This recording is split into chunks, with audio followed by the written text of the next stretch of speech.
Hi everyone! In today's video, i-share ko lang sa inyo guys yung napaka-lush at napakalaki na dahon ng aking silver satin. Pansin nyo guys, meron siyang dalawang dahon na malaki talaga. Ayan, dahil yan guys sa coco pole, the more na gumagapang, the more na lalaki yung kanilang leaves.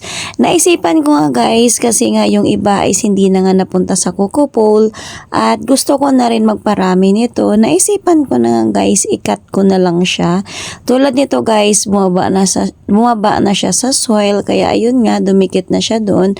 Pero alam nyo ba guys, yung pagpuproning o pagkakat ng ating mga plants ay the more silang lalago.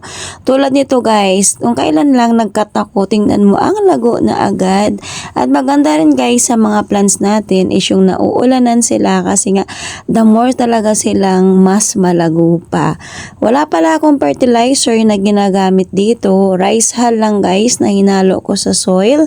Ako lang pala guys yung gumagawa ng potting mix ko para sure ako na safe dahil nga hindi ako nagagloves. So naisipan ko na lang guys na itusok dito isang leaves para nga mas malago siya, mostly kapag stable na nga. Yung iba naman guys is i-propagate ko using soil propagation. Mas madali pala guys para sa akin i-propagate si silver satin sa soil dahil medyo mabagal talaga siya magkaroon ng roots kapag nasa water propagation.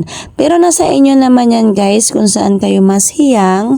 Dahil mas hiyang nga ako dito sa soil propagation, kaya yun na nga guys yung ginagawa ko.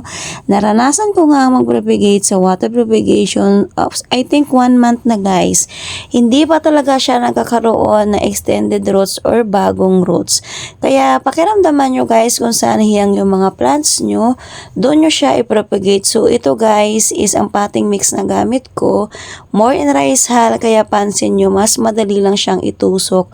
Sobrang gaan at sobrang lambot ng soil. At yan nga guys yung gustong gusto ng aking mga pothos plant at any kind of plants. Try nyo guys kung saan masiyang yung plants nyo, yun ang gagawin nyo.